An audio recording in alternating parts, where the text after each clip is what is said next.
The fallout will be swift and brutal for England. Out of a 4-1 Australian series victory, they wrapped up in Sydney this week. I've rated every player out of 10 based on their impact on that match, including one player who shouldn't play another test. Let's start with the Aussies and Travis Head. He gets a 9 after another sterling century to finish a remarkable summer at the top of the order. Head did this one with far more ease than his other two this series. He feasted on wayward stuff from Matthew Potts and Brydon Carse on his way to 163 in the first innings. His cameo to start the second innings was chaotic, but it got them off to a nice start nonetheless. It's a 9-2 for Smith. His 100 was a classic of the genre. It had all the bizarre intricacies and the elegant stroke making that we're used to. Like Smith's best knocks, it took you on a bit of a ride for the afternoon. He scored 138 off 220 balls with 16 boundaries. He did miss out the second time around though, out for 12 when Will Jacks joined a very exclusive club of players who have ripped a ball back through Smith's gate. A 9 as well for Beau Webster. He had to wait all series for it, but this match might be the one that proves Webster is undroppable for the time being. He contributed nicely with the ball, bowled some good spells of seam up and then turned to his off spin when it was needed, but he was brilliant with the bat. His work batting with the tail was great, which is an underrated skill batting in that part of the order during his 71. It's a 7 for Mitchell Starc, the man of the series. He added to his incredible record of taking a wicket in the first over, doing it for the 28th time in Test cricket when he had Zak Crawley out LBW in the second innings. That came as part of 3 for 72 at less than 4 and over, after he took another 2 scalps on the first day. It's a 7-2 for Michael Neser. He was the best of Australia's bowlers in the first innings with 4 for 60. Neser has proved the perfect man to share the new ball with Starc in this reshuffled attack. He had the best figures and the best economy on the first day, and then took another wicket and had the Aussies' best economy again in the second. He also did a top job as night watchman, surviving 20 minutes on day 2 and batting an hour into day 3. A 6 for Scott Boland. He was strong with the ball again, particularly in a pretty probing spell when he got the new ball back in the second dig. He took 2 second innings wickets and went at a clip of 1.84 through 25 overs. That's stingy stuff. It included 6 maidens, and it took him to 4 wickets for the match. It's a middling 5 for Marnus Labuschagne. He got a start twice, but failed to put up the kind of score that would make him feel more secure in the number 3 role.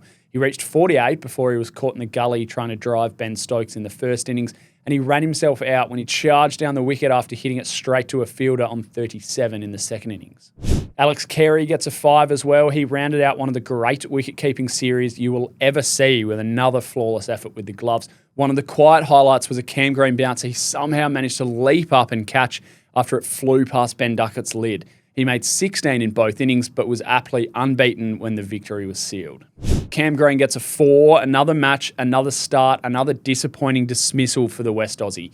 The Australian first innings was set up for Green to make a statement that said he's the man for the all-rounder role and a job in the middle order. He started strongly again and was batting with a flying Smith when he picked out a fielder at deep square leg, trying to pull Brydon Carse into the stands.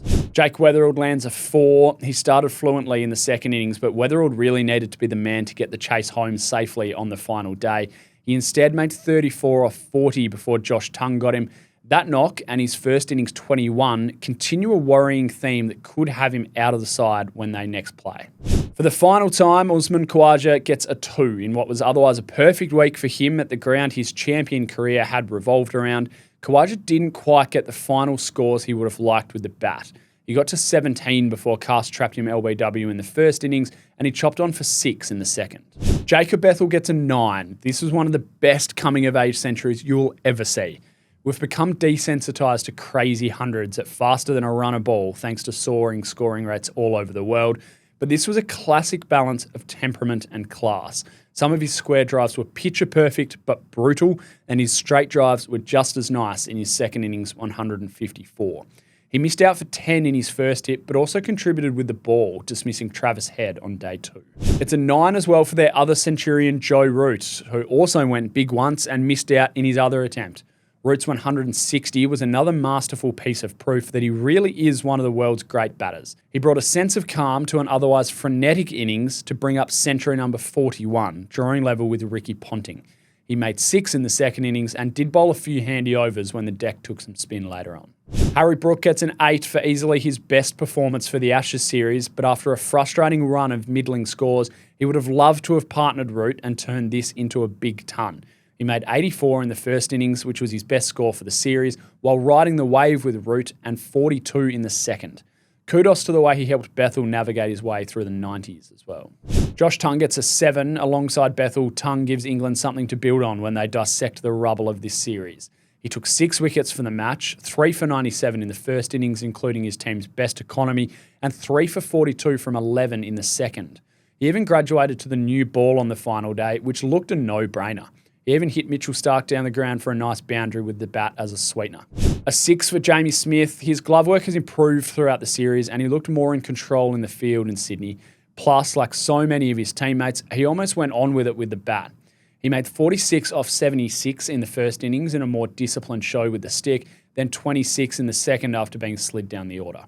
Ben Duckett gets a 4, and in true Duckett style, he played like a millionaire but left Sydney empty-handed. Particularly in the second dig, he looked great for his 42 off 55 as he built with Bethell.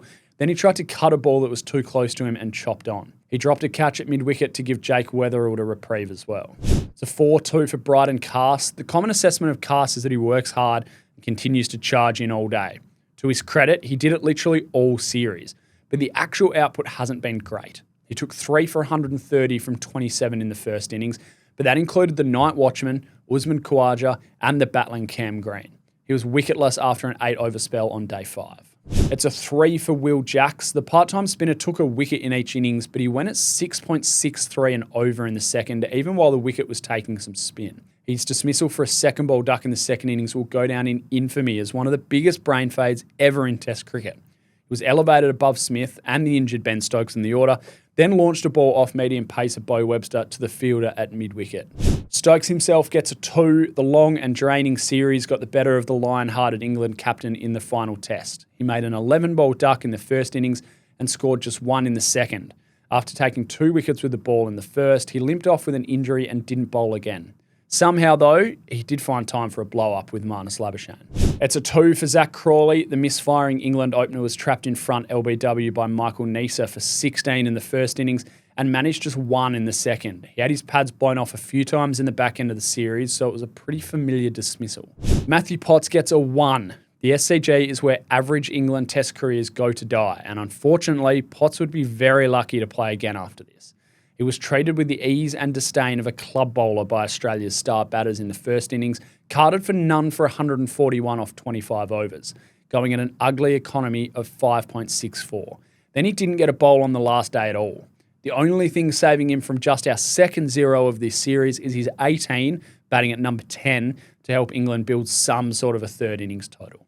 That's it for our player ratings for this Ashes series. We talk through our full leaderboard on our podcast episode with Glenn Quartermain, which is out now on YouTube and wherever you get your podcasts. And of course, there's all the news and fallout on the west.com.au and in Saturday's paper.